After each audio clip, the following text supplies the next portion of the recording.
Prólogo de Frankenstein, el moderno Prometeo. Nada extraño es que yo, hija de dos personas de distinguida reputación literaria, haya pensado escribir desde muy temprano en mi vida. Niña aún, borroneaba, y mi pensamiento favorito en las horas que se me concedía para recreo era escribir cuentos. Pero tenía un placer más grato que ese: hacer castillos en el aire, complacerme en soñar despierta, seguir series de pensamientos que tenían por tema un encadenamiento de incidentes imaginarios. Mis sueños eran más fantásticos y más agradables también que mis escritos. En estos últimos no era sino una dócil imitadora, repetía lo que otros habían hecho en vez de consignar ideas de mi propia mente. Lo que escribía estaba destinado, por lo menos, a los ojos de otro, el compañero y amigo de mi niñez, mientras que mis sueños eran todos para mí. De ellos no daba cuenta a nadie. Eran mi refugio contra el tedio, mi placer más grato en las horas libres. En mis tiempos de muchacha viví casi siempre en el campo y pasé largos años en Escocia. Hacía una que otra visita a los sitios más pintorescos, pero mi residencia habitual estaba en la desolada y lúgubre margen norte del Tay, cerca de Dundee. Desolada y lúgubre la llamo ahora, al recordarla, pero entonces no me parecía así. Era, por el contrario, el seno de la libertad, y la región placentera donde, sin que me vieran, podía comunicarme con los seres de mi fantasía. Escribía ya, pero en muy vulgar estilo, debajo de los árboles, en las tierras pertenecientes a nuestra casa, o en las desnudas faldas de las yermas montañas próximas, fué donde nacieron y se criaron mis verdaderas composiciones, los vuelos aéreos de mi imaginación. No hacía de mí misma la heroína de mis cuentos.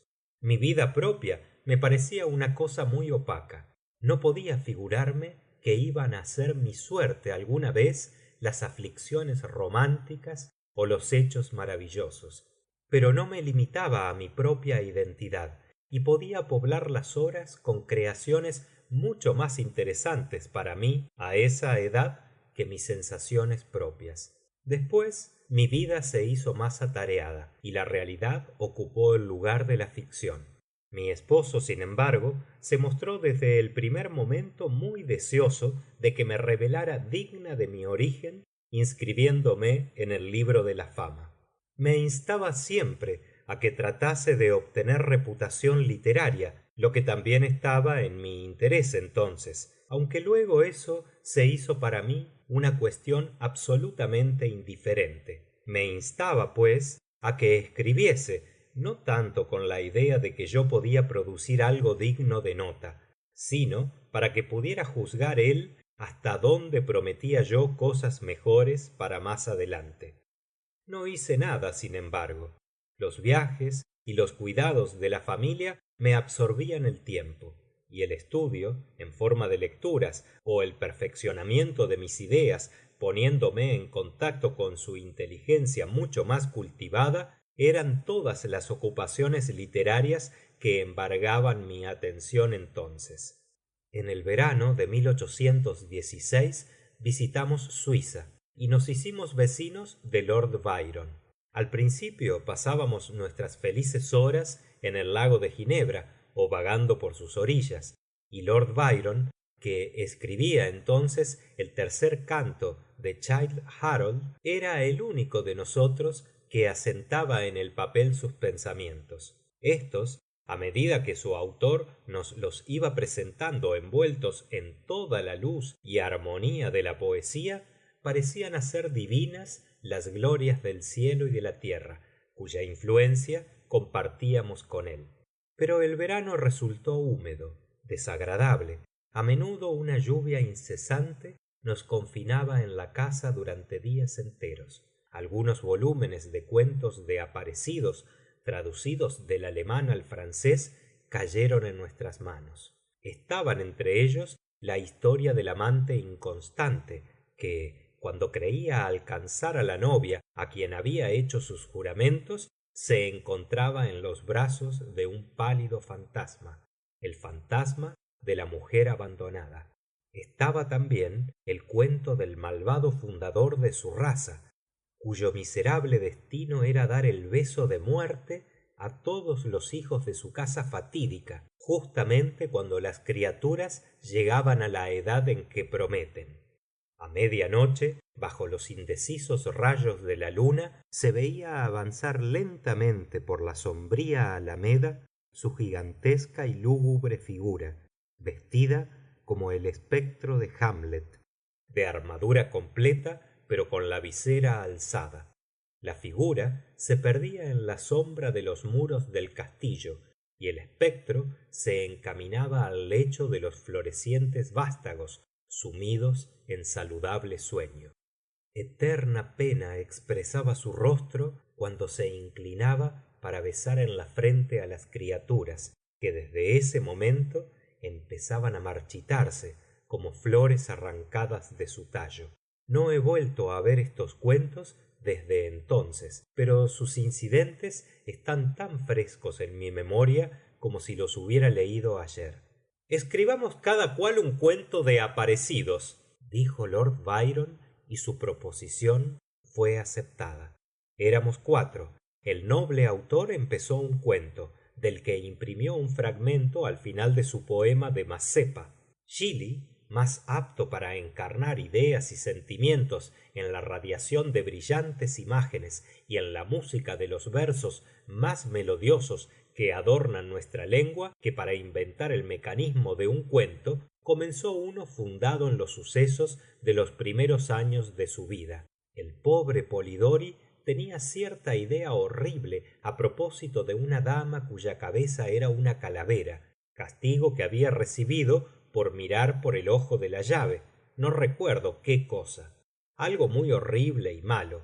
Pero cuando la dama se encontró en peor situación que el célebre Tom de Coventry, no supo qué hacer con ella y tuvo que mandarla al sepulcro de los Capuletos, único lugar adecuado para ella.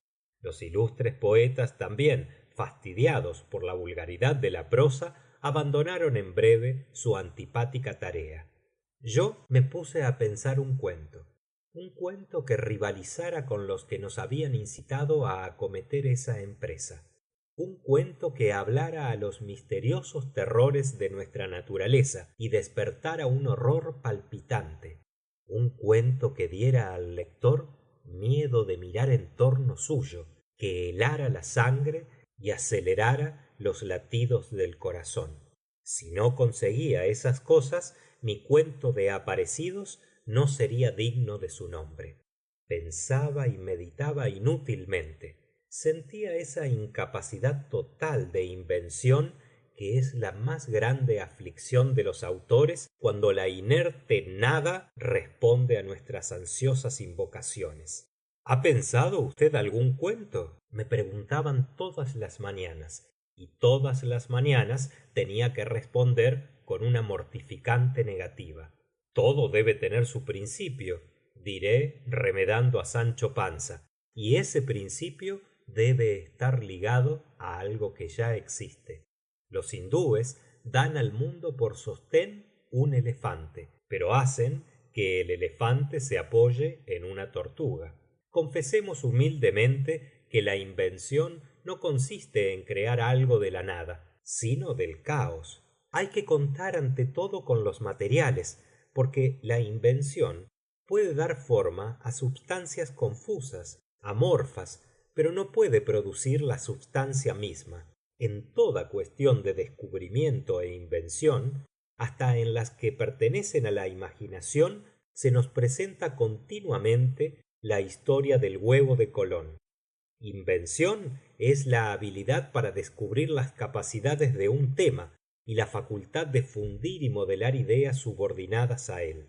Muchas y largas fueron las conversaciones entre Lord Byron y Shelley de las que yo era oyente devota, pero casi muda.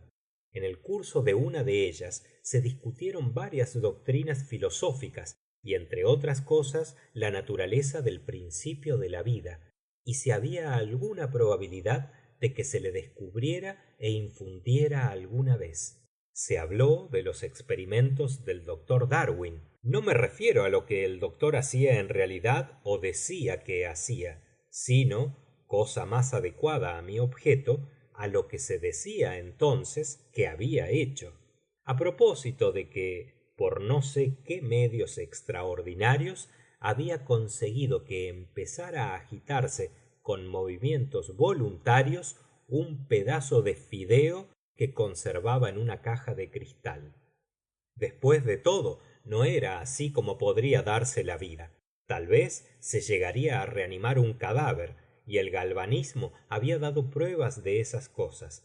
Tal vez podrían fabricarse, armarse y dotarse de calor vital a las partes componentes de un ser animado. La noche fue declinando durante esa conversación, y la hora de las brujas había pasado ya cuando nos retiramos a descansar. Al poner mi cabeza en la almohada no me dormí, ni se podría decir que pensara. Mi imaginación espontáneamente se apoderó de mí y me condujo, dando a las imágenes sucesivas que surgían en mi mente una brillantez que salvaba los límites usuales del ensueño. Vi, con los ojos cerrados, pero con aguda visión mental, al pálido estudiante de artes profanas arrodillado junto a la combinación que había hecho. Vi desarrollarse el horroroso fantasma de un hombre que luego, bajo la acción de cierta máquina poderosa, daba señales de vida y se agitaba con movimientos torpes, semivitales. Terrible debía ser eso, porque tenía que ser supremamente aterrador el resultado de toda tentativa humana para remedar el estupendo mecanismo del creador del mundo. Su propio triunfo horrorizaría al artista, que huiría de su propia obra despavorido.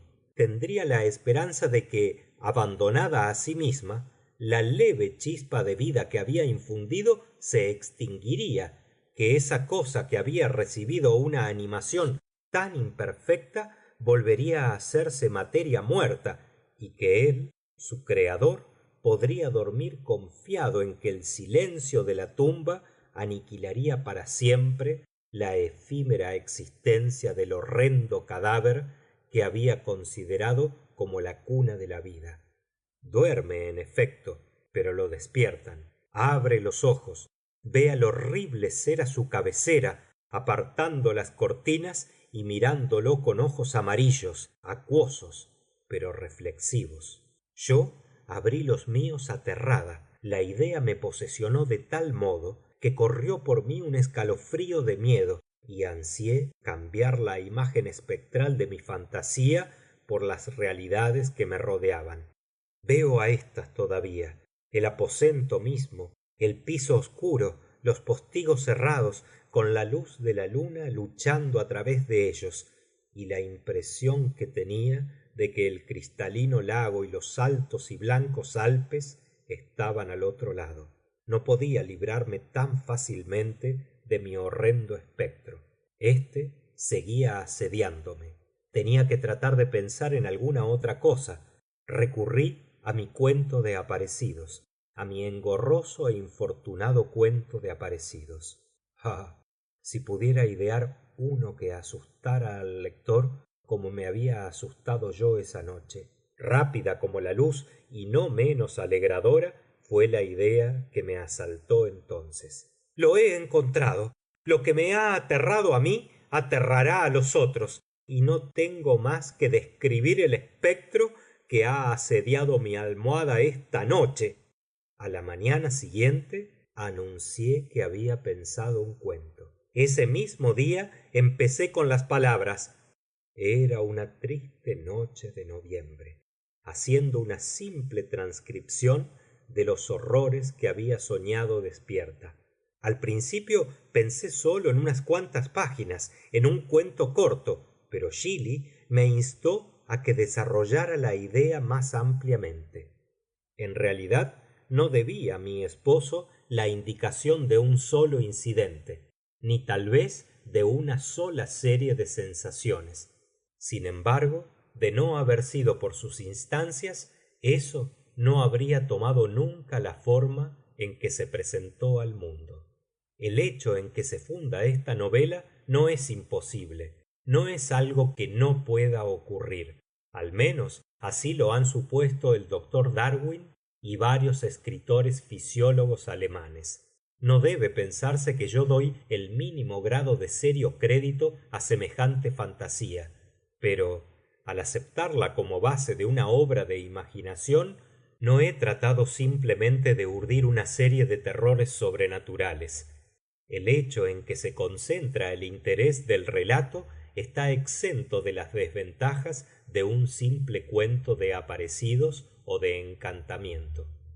Se recomendaba por la novedad de las situaciones que desarrolla y por imposible que sea como hecho físico, suministra a la imaginación un punto de vista para delinear las pasiones humanas, más comprensivo y dominante que cualquiera de los que pueden dar las relaciones corrientes de los hechos existentes.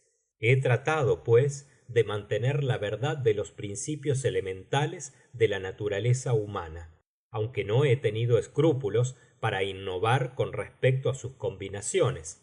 La Ilíada, la poesía trágica de Grecia, Shakespeare en La Tempestad y en El sueño de una noche de verano, y sobre todo Milton en El paraíso perdido, observan esa regla, y el más humilde novelista que procura distraer o distraerse con su trabajo puede aplicar sin presunción a la ficción en prosa una licencia, una regla, mejor dicho, cuya adopción ha dado por resultado tan deliciosas combinaciones de sentimientos humanos en las más altas obras de la poesía. Ahora pido a mi horrendo vástago que salga y que prospere. Le tengo cariño porque fue el fruto de felices días cuando la muerte y la pena no eran más que palabras que no encontraban eco fiel en mi corazón. Sus páginas hablan de muchos paseos a pie o en coche, y de muchas conversaciones cuando yo no estaba sola, y mi compañero entonces era alguien a quien en este mundo no veré ya más. Pero esto solo a mí atañe. Mis lectores no tienen nada que ver con ello. Mary Wollstonecraft Gilly. Fin de prólogo. Cartas de Mr. Robert Walton a Mrs. Saville, su hermana. San Petersburgo, diciembre 17. Te alegrarás al saber que no ha acompañado ningún desastre a los comienzos de una empresa que habías considerado con tan malos presagios. Llegué aquí ayer y mi primera tarea es asegurar a mi querida hermana que me encuentro bien y que tengo una confianza cada vez más grande en el buen éxito de mi empeño. Estoy ya muy al norte de Londres, y al andar por las calles de San Petersburgo siento que un cierzo me roza las mejillas, me templa los nervios y me llena de alegría. ¿Te explicas este sentimiento? Ese viento que viene de las regiones a donde me dirijo me da un anticipo de esos climas glaciales. Animados por este viento de promisión, mis sueños de vigilia se hacen más fervientes y vívidos. En vano trato de persuadirme de que el polo es el asiento del hielo y de la desolación. Siempre se presenta a mi imaginación como una región de bellezas y delicias. Allá, Margarita, el sol está visible continuamente. Su ancho disco raza casi el horizonte y difunde un esplendor perpetuo.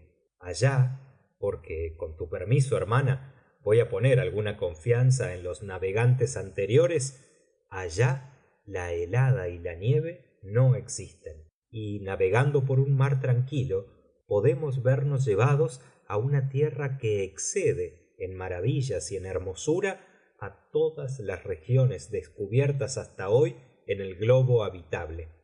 Sus productos y sus características no tienen tal vez iguales, como con seguridad no los tienen los fenómenos de los cuerpos celestes en esas soledades inexploradas.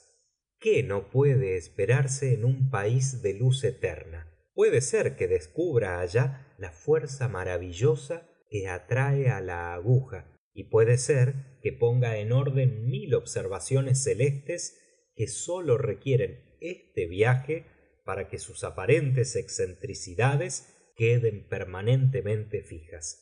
Satisfaré mi ardiente curiosidad de ver una parte del mundo nunca visitada aún, y quizá recorra una tierra en la que nunca ha impreso aún su huella el pie del hombre.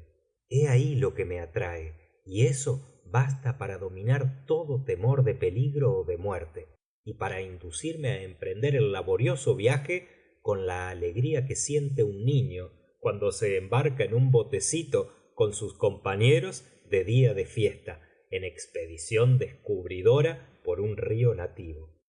Pero, aun en el supuesto de que todas estas conjeturas resulten falsas, no podrás negar el inestimable beneficio que haré a toda la humanidad hasta la última generación al descubrir cerca del polo un paso hacia los países cuyo acceso tantos meses de viaje exige ahora, o al precisar el secreto del imán, lo que, si es factible, sólo puede realizar una empresa como la mía.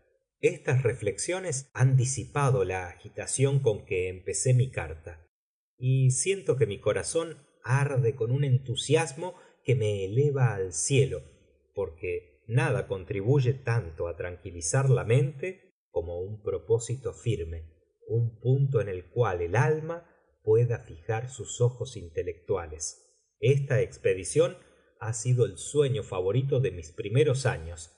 He leído con ardor los relatos de los diferentes viajes que se han hecho con la intención de llegar al océano Pacífico del Norte, cruzando los mares que circundan el polo. Recordarás que toda la biblioteca de nuestro buen tío Tomás estaba representada por una historia de los viajes hechos con fines de descubrimiento. Aunque descuidaba mi educación, tenía pasión por la lectura. Estos volúmenes eran mi estudio noche y día, y al familiarizarme con ellos se acrecentaba el pesar que había sentido cuando niño aún supe que mi padre al morir había prohibido a mi tío que me permitiera abrazar la carrera de navegante. Estas visiones se disiparon cuando leí por primera vez a los poetas cuyas efusiones me arrebataron el alma y la elevaron al cielo. Yo también me hice poeta, y durante un año viví en un paraíso creado por mí mismo. Me figuraba que yo también podría obtener un nicho en el templo donde están consagrados los nombres de Homero y Shakespeare. Bien conoces tú mi fracaso y cuánto me abrumó el desengaño. Pero en esa época precisamente heredé la fortuna de mi primo, y mis pensamientos volvieron a la vía de su tendencia anterior. 6 años han pasado desde que resolví mi empresa actual. Hoy todavía puedo recordar el momento en que me dediqué a esta gran obra. Empecé habituando mi cuerpo a las penalidades. Acompañé a los balleneros en varias expediciones al Mar del Norte. Soporté voluntariamente el frío, el hambre, la sed y el sueño.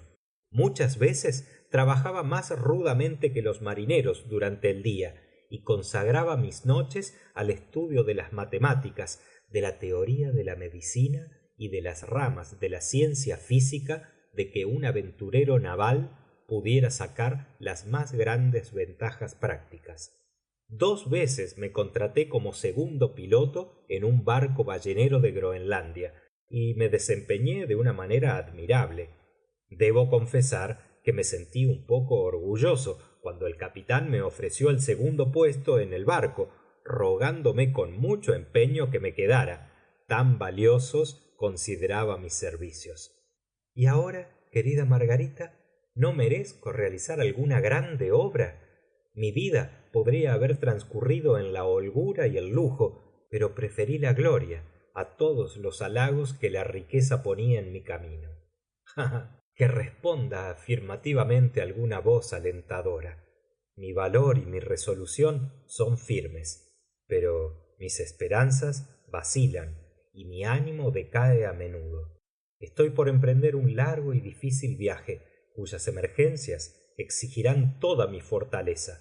Tendré no sólo que levantar el ánimo de los otros, sino que sostener a veces el mío cuando los demás se desalientan. Esta es la época más favorable para viajar en Rusia. Se vuela aquí rápidamente sobre la nieve en los trineos. El movimiento es agradable, mucho más agradable, en mi opinión, que el de las diligencias inglesas. El frío no es excesivo cuando se envuelve uno en pieles, traje que ya he adoptado, porque hay gran diferencia entre pasearse por la cubierta y quedarse sentado inmóvil horas enteras, sin ejercicio alguno que impida que la sangre se le hiele a uno realmente en las venas. No aspiro a perder la vida en el camino de postas entre San Petersburgo y Arcángel.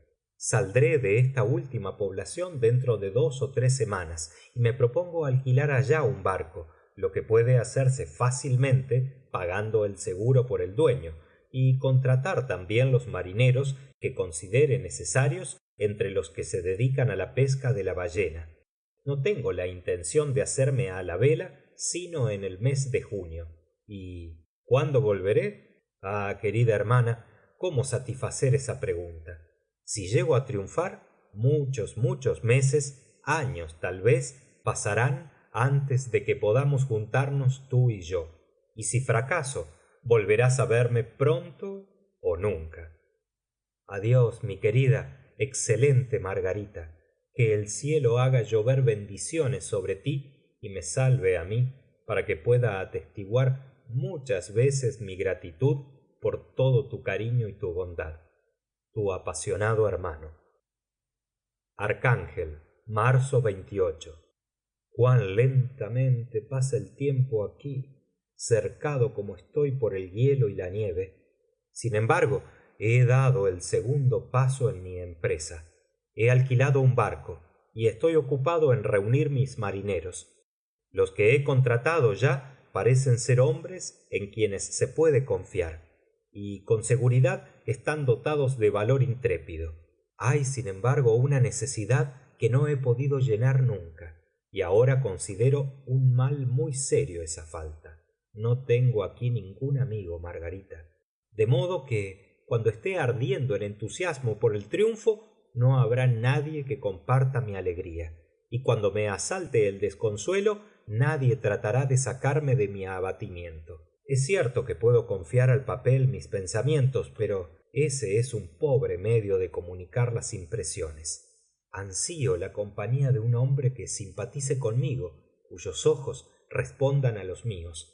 No tengo a nadie junto a mí, benévolo aunque intrépido, de inteligencia tan culta como capaz y de gustos como los míos, que apruebe o corrija mis planes. ¿Cómo repararía un amigo así las deficiencias de tu pobre hermano? Yo soy demasiado ardoroso en la acción y demasiado impaciente ante las dificultades, pero más grave mal aún es para mí la circunstancia de que me haya formado solo, porque los primeros 14 años de mi vida los pasé correteando en un baldío y leyendo únicamente los libros de viajes de nuestro tío Tomás. Luego conocí a los poetas nacionales célebres, y sólo cuando ya no podía sacar de mi convicción el beneficio más importante fue cuando advertí la necesidad de familiarizarme con otros idiomas fuera de la lengua patria. Ahora tengo 28 años y en realidad soy más ignorante que la mayoría de los escolares de 15. Es cierto que he pensado más y que mis sueños de vigilia son más amplios y magníficos, pero esos sueños necesitan ser armonizados, como dicen los pintores, y tengo gran necesidad de un amigo con sentido suficiente para no despreciarme por romántico y lo bastante afectuoso para que procure disciplinar mi pensamiento. Bueno, estas son lamentaciones inútiles. Con seguridad no voy a encontrar ningún amigo en el vasto océano, ni siquiera aquí, en Arcángel, entre mercaderes y marineros. Sin embargo, también en estos pechos rudos laten ciertos sentimientos que no se mezclan con la hez de la naturaleza humana. Mi segundo, por ejemplo, es hombre de un valor y una decisión prodigiosos, tiene un afán loco de gloria y, en otras palabras, expresando el concepto de una manera más característica, de adelanto en su profesión. Es inglés y entre sus preocupaciones nacionales y profesionales, que la cultura no ha moderado, conserva algunos de los dones más nobles de la humanidad. Lo conocí a bordo de un ballenero, y como estaba aquí sin trabajo, me fue fácil contratarlo para que me secundara en mi empresa. El capitán es una persona de excelente carácter, y se distingue en el barco por su suavidad y por la blandura de su disciplina. Esta circunstancia, unida a su integridad y a su intrepidez conocidas, me hicieron desear vehementemente su concurso. El aislamiento en que ha transcurrido mi juventud, los afectuosos cuidados materiales con que has rodeado tú mis mejores años, han refinado de tal modo el fondo de mi carácter que no puedo sobreponerme a la profunda aversión que me inspira la brutalidad corriente a bordo. Nunca la he creído necesaria, y cuando oí hablar de un marino tan conocido por su bondad de corazón como por el respeto y la obediencia que le profesaban sus hombres, pensé que sería muy afortunado si podía conseguir sus servicios. Tuve la primera noticia de él en una forma un poco novelesca, por una dama que le debe la felicidad de su vida. La historia es esta, en 4 palabras. Hace algunos años, ese capitán se había enamorado de una joven rusa de regular posición, y como había acumulado una cantidad considerable de dinero en presas, el padre de la niña consintió en el casamiento. Una sola vez tuvo ocasión de ver al hombre a su novia antes de la proyectada ceremonia, y la encontró bañada en lágrimas. La pobre, echándose a sus pies, le suplicó que no la sacrificara, porque amaba a otro. Pero como ese otro era pobre, su padre no iba a permitirle nunca que se uniera a él. Mi generoso amigo tranquilizó a la joven, y en cuanto supo el nombre del infortunado amante, desistió de su empeño. Había comprado ya con su dinero una granja en la que se proponía pasar el resto de su vida, pero se la regaló a su rival junto con el dinero que le quedaba, para que comprara animales, y él mismo pidió al padre de la joven su consentimiento para el matrimonio. Pero el padre se negó terminantemente, considerándose obligado por su honor a mi amigo, y entonces éste, ante la actitud inexorable que asumía el padre, se marchó del país y no volvió a él sino cuando supo que su ex prometida se había casado de acuerdo con sus inclinaciones. Qué noble carácter, dirás tú, y así es. Pero el hombre es enteramente inculto, y tan callado como un turco. Afecta además una especie de desconsideración ignorante, que al par que hace más sorprendente su conducta, le enajena el interés y la simpatía que, si no fuera así, inspiraría. No vayas a suponer, sin embargo, porque me quejo un poco o porque hablo de un consuelo para mis aflicciones que tal vez no conoceré nunca, que vacilo en mi resolución. Esta es tan firme como el destino, y lo único que demora ahora mi viaje es el estado del tiempo, que no permite aún nuestra salida. El invierno ha sido tremendamente crudo, pero la primavera empieza bien y se considera que la estación se ha adelantado de una manera notable, de manera que quizá larguemos las velas antes de lo que esperamos. No haré nada atropelladamente. Me conoces lo bastante para tener confianza en mi prudencia y circunspección cuando la seguridad de otros está en mis manos. No puedo describirte mis sensaciones ante la perspectiva ya próxima de la realización de mi empresa. Es imposible darte una idea de la nerviosidad, medio jubilosa y medio temerosa, con que me estoy preparando para la partida. Me marcho a regiones inexploradas, a la tierra de la niebla y de la nieve, pero como no tomaré albatros, no debes temer por mi seguridad, ni que vuelva a tu lado tan consumido y desconsolado como el viejo marinero de Coleridge. Esta alusión mía te hará sonreír, pero voy a revelarte un secreto.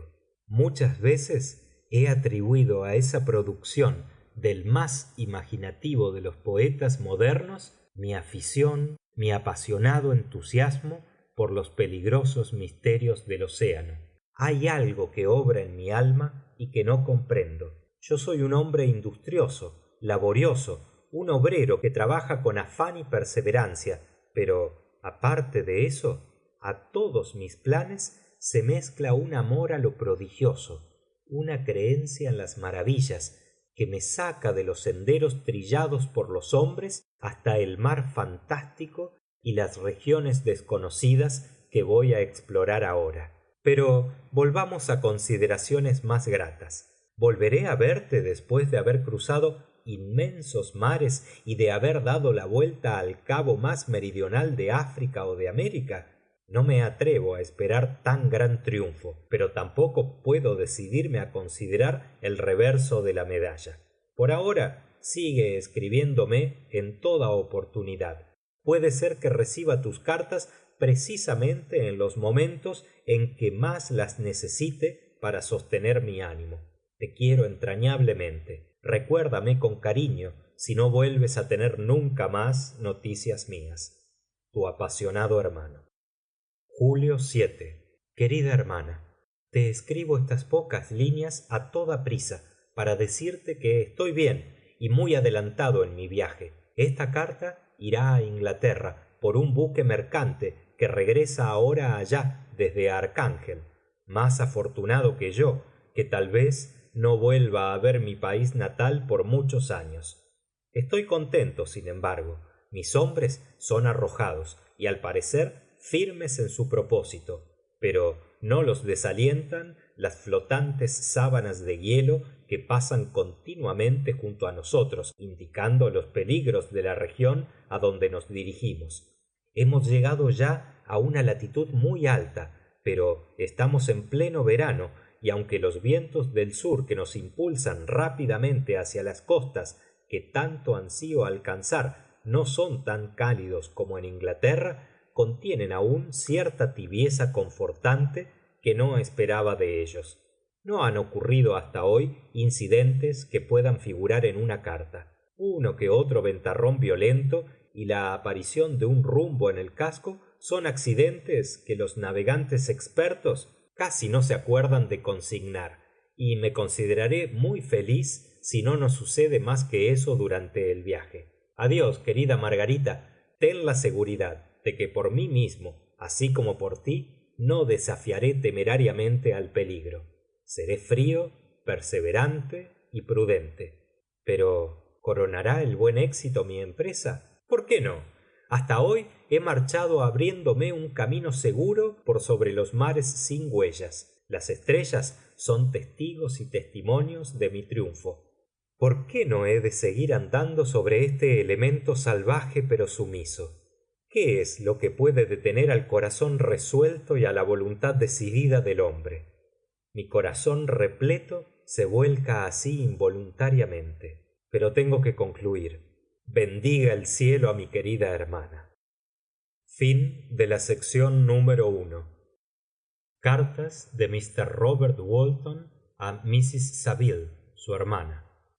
Agosto 5. Nos ha ocurrido un accidente tan extraño que no puedo dejar de sentarlo por escrito, aunque es muy probable que me veas a mí antes que esta carta llegue al fin a tus manos.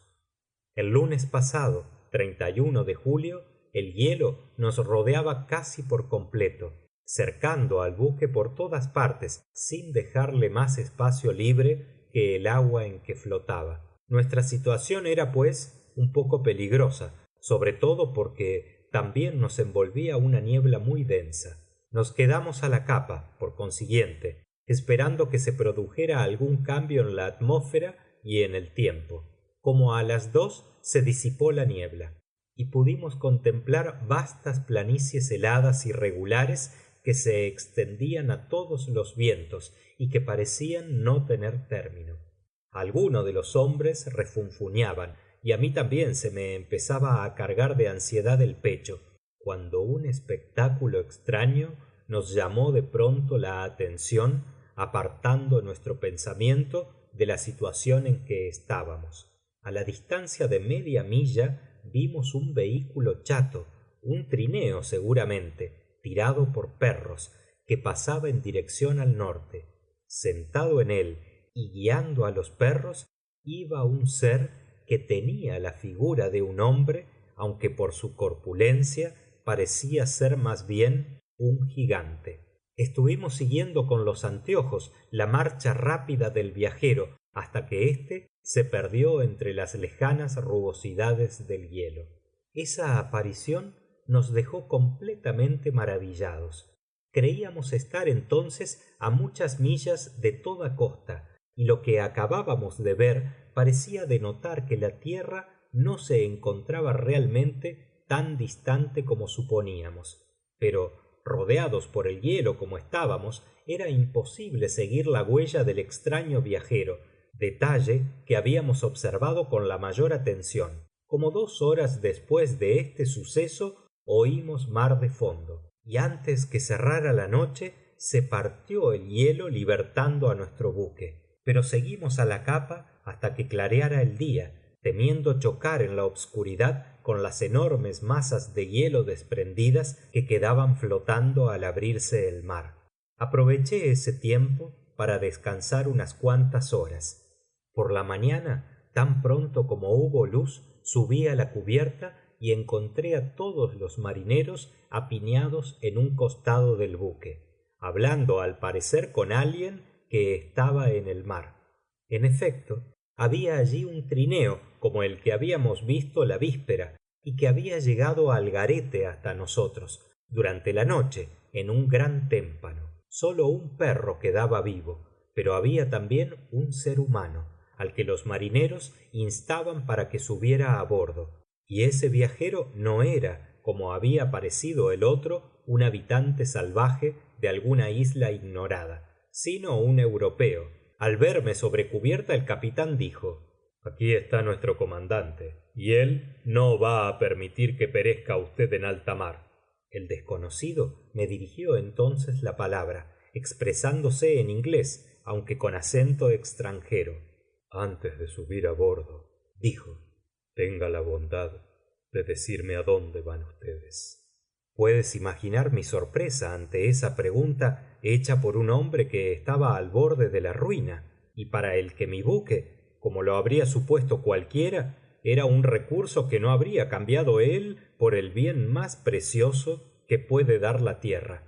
Respondí, sin embargo, que estábamos en viaje de descubrimiento hacia el polo norte. Esta respuesta pareció satisfacer al viajero, pues consintió al fin en subir a bordo. Gran Dios, si hubieras visto, Margarita, al hombre que capitulaba así a propósito de su seguridad, tu sorpresa no habría tenido límites. Tenía los miembros casi enteramente helados y el tronco horriblemente enflaquecido por la fatiga y el sufrimiento. Nunca he visto a nadie en tan miserable estado. Quisimos llevarlo al camarote, pero se desmayó en cuanto dejó de aspirar el aire fresco. Por consiguiente, volvimos a subirlo a la cubierta y lo reanimamos frotándolo con aguardiente y haciéndole tragar un poco de ese estimulante. Luego, cuando volvió a dar señales de vida, lo envolvimos en frazadas y lo pusimos junto a la chimenea de la cocina. Lentamente fue reponiéndose el hombre y tomó un poco de sopa que le sentó a maravilla. 2 días pasaron así, antes que pudiera hablar, y muchas veces temí que los padecimientos le hubieran quitado la razón. Tan pronto como se repuso un poco, lo llevé a mi camarote y le dediqué todos los cuidados que mis deberes me permitían. Nunca he visto un ser más impresionante. Sus ojos tienen por lo general una expresión de extravío y a veces de locura. Pero hay momentos en que, cuando alguien lo hace objeto de un acto de bondad o le presta el menor servicio, toda su fisonomía se ilumina, podría decirse, con una radiación de benevolencia y de dulzura como no la he visto nunca igual. Pero por lo común está melancólico y desalentado, y hay ocasiones en que hace rechinar los dientes como si lo desesperara la carga de aflicciones que lo oprime. Cuando mi huésped estuvo un poco fuerte, me costó mucho trabajo alejar de él a los hombres, que querían hacerle mil preguntas, pero yo no podía permitir que molestaran con su curiosidad ociosa al pobre, cuyo estado de salud corporal y mental dependía evidentemente, para su restablecimiento, del reposo absoluto. Una vez, sin embargo, mi segundo le preguntó para qué había llegado tan lejos por sobre el hielo y en un vehículo tan raro. Su fisonomía asumió instantáneamente un aspecto de profunda tristeza y respondió: buscando a uno que huye de mí. ¿Y viaja de la misma manera la persona a quien usted persigue? Sí.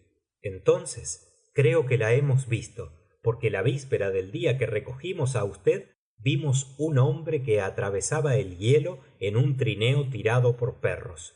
Esto despertó la atención del desconocido, que hizo una multitud de preguntas sobre el camino que el demonio, según lo llamaba, había seguido. Poco después, cuando se encontró solo conmigo, dijo: seguramente he excitado la curiosidad de usted y la de esta buena gente, pero usted es demasiado considerado para hacerme preguntas. En efecto, sería realmente una impertinencia y una inhumanidad de parte mía molestar a usted con averiguaciones. Sin embargo, usted me sacó de una situación extraña y peligrosa. Me ha vuelto a la vida con sus bondades. Luego me preguntó si creía yo que al partirse el hielo se hubiera perdido el otro trineo. Le respondí que no podía dar ningún dato seguro al respecto, porque el hielo no se había partido sino como a medianoche, y antes de eso el viajero podía haber llegado a algún lugar seguro, aunque esto no lo podía afirmar. Desde ese momento un nuevo aliento vital pareció animar al debilitado organismo del desconocido. Manifestó vehementes deseos de subir a la cubierta para tratar de descubrir el trineo que había aparecido primeramente, pero le he persuadido de que debe quedarse en el camarote porque está demasiado débil aún para soportar la crudeza de la atmósfera. Le he prometido poner a otro de vigía para que le avise inmediatamente si descubriera algo nuevo. Esto es todo lo que consigna mi diario hasta ahora respecto a tan extraño suceso. El desconocido ha ido mejorando poco a poco de salud, pero se muestra muy taciturno y parece inquietarse cuando entra en el camarote otro que no sea yo. Sin embargo, sus maneras son tan conciliadoras y suaves que todos los marineros se interesan por él, aunque han tenido muy pocas ocasiones de tratarlo. Por mi parte, empiezo a quererlo como a un hermano, y su pena profunda y constante me llena de simpatía y compasión. Tiene que haber sido una persona noble en sus mejores tiempos, puesto que hoy todavía, en la desgracia, es tan atrayente y amable. Dije en una de mis cartas, querida Margarita, que no iba a encontrar amigos en el vasto océano. Sin embargo, he encontrado un hombre que, antes que la aflicción hubiera abatido su ánimo, me habría llenado de felicidad si hubiera querido ser el hermano de mi corazón. Voy a continuar mi diario sobre el desconocido de tiempo en tiempo, toda vez que tenga que consignar algún nuevo incidente. Agosto 13. El afecto que tengo a mi huésped aumenta todos los días. El pobre excita a un tiempo mi admiración y mi compasión hasta un punto sorprendente. ¿Cómo podría ver a un hombre tan noble roído por la aflicción sin sentir la más punzante pena? Es tan amable y tan sensato, y tiene una inteligencia tan cultivada. Cuando habla, aunque elige las palabras con el arte más delicado, su lenguaje fluye con rapidez y con una elocuencia sin par. Está muy repuesto ya de su enfermedad y continuamente sube a la cubierta, al parecer para tratar de descubrir el trineo que precedía al suyo. Pero aunque sufre, no se entrega por completo a su aflicción y se interesa mucho por los proyectos de otros. Ha conversado muchas veces conmigo sobre los míos, que yo le he comunicado sin reservas.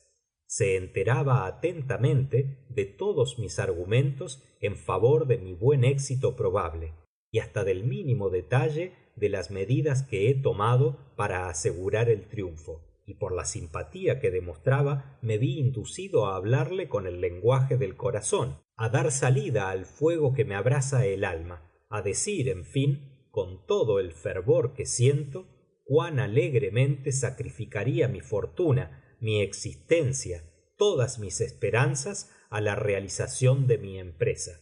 La vida o la muerte de un hombre eran poca cosa para compensar la adquisición del conocimiento que yo buscaba, del dominio que iba a adquirir y a transmitir sobre los enemigos elementales de nuestra raza.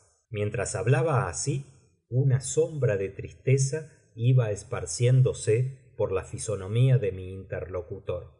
Noté que al principio trataba de disimular su emoción, pues se ponía la mano sobre los ojos, y de pronto la voz se me hizo trémula y me faltó, porque vi que corrían lágrimas por entre sus dedos y que de su cargado pecho se escapaba un gemido. Hubo una pausa, y mi huésped habló al fin con acento entrecortado. Hubo una pausa, y mi huésped habló al fin con acento entrecortado. Infeliz, ¿comparte usted entonces mi locura? ¿Ha probado usted también el embriagador brebaje? Óigame, déjeme que le cuente mi historia y apartará la copa de sus labios. Como puedes imaginar, estas palabras excitaron en alto grado mi curiosidad, pero el paroxismo de pena que había hecho presa del desconocido pudo más que sus debilitadas facultades, y fueron menester muchas horas de reposo y de conversación tranquila para devolverle la serenidad. Una vez que hubo dominado la violencia de sus emociones, pareció despreciarse a sí mismo por haberse dejado arrastrar por el sentimiento, y sobreponiéndose a la negra tiranía de su desesperación, me llevó a conversar otra vez de mí personalmente. Me pidió la historia de mis primeros años. Pronto le conté la cosa, que provocó varias series de reflexiones.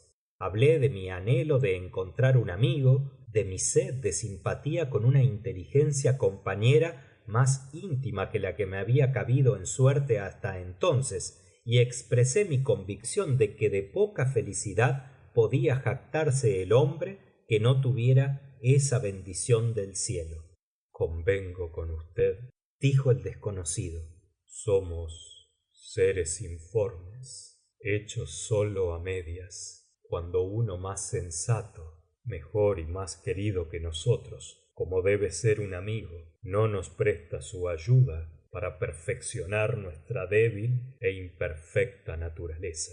Yo tuve una vez un amigo que era el más noble de los seres humanos y por tanto estoy habilitado para juzgar la amistad.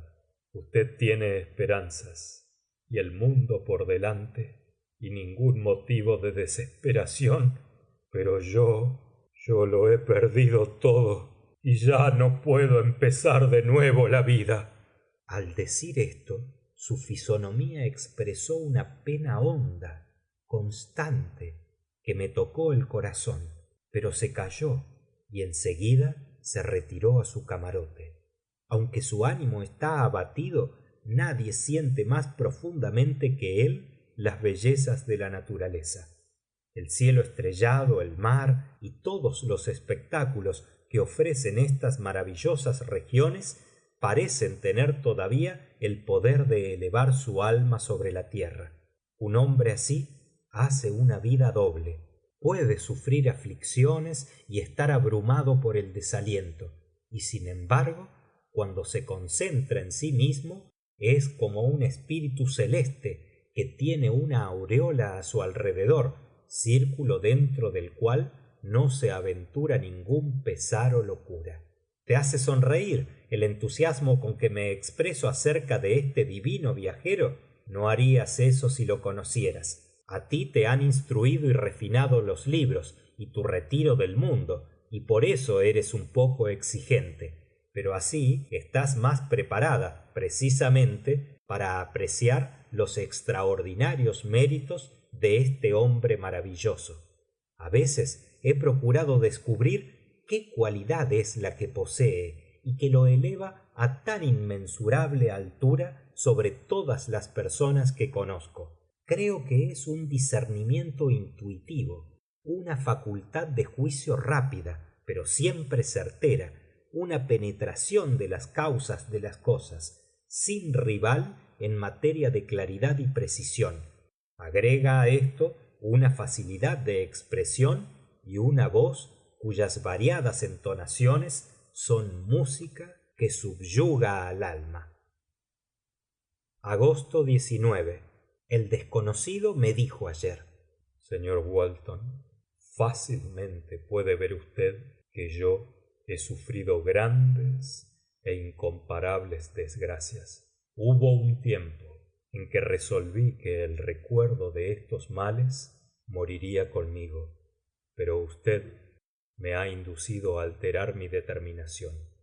Usted busca el conocimiento y la sabiduría, como hice yo una vez, y espero firmemente que la satisfacción de sus anhelos no será una víbora que lo muerda, como ha sucedido en mi caso.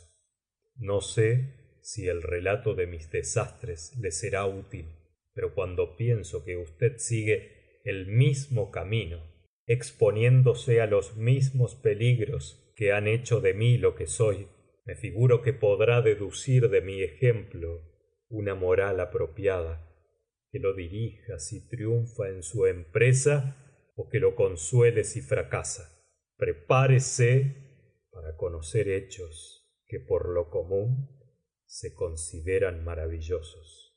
Si estuviéramos entre los panoramas más apacibles de la naturaleza, podría temer tropezar con su incredulidad, con su irrisión tal vez. Pero en estas regiones, salvajes y misteriosas, tienen que parecer posibles muchas cosas que provocarían la risa de los que no están familiarizados con los poderes siempre diversos de la naturaleza. Y tampoco puedo dudar que mi relato lleva en su desarrollo la prueba interna de la verdad de los sucesos que lo constituyen. Puedes imaginar sin dificultad que me llenó de contento la comunicación que se me ofrecía, pero no podía permitir que mi huésped renovara su pena haciendo la relación de sus desgracias. Sentía la más grande ansiedad por oír la narración prometida, en parte por curiosidad y en parte por su fuerte deseo de mejorar su suerte, si estaba en mis manos hacerlo, y expresé estos sentimientos en mi respuesta. Le agradezco, me replicó, su simpatía, pero es inútil. Mi destino está ya casi cumplido. No espero más que un acontecimiento y entonces podré descansar en paz. Comprendo sus sentimientos, continuó al ver que yo quería interrumpirlo, pero se equivoca, amigo mío, si me permite usted darle ese título, pues nada puede cambiar mi suerte.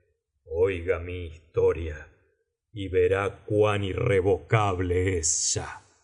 Y agregó que comenzaría su relato al día siguiente, cuando estuviera yo desocupado. Esta promesa me arrancó las gracias más cordiales. He resuelto que todas las noches, cuando no esté imperativamente ocupado en mis deberes, sentaré por escrito, repitiendo en lo posible sus propias palabras, lo que me haya relatado durante el día. Este manuscrito será indudablemente para ti una distracción muy grande, pero con cuánto interés y simpatía lo leeré algún día yo mismo, que he conocido al hombre y que he oído las cosas de sus propios labios. Todavía ahora, al comenzar mi tarea, su voz bien entonada se infla en mis oídos, sus ojos brillantes se fijan en mí con toda su melancólica dulzura, y veo su delgada mano que se levanta animada mientras hace irradiar las líneas de su rostro el alma que está dentro. Extraña y desgarradora tiene que ser su historia, terrible la tempestad que envolvió al valiente barco en su curso y lo arruinó de esta manera. Fin de la sección número 2.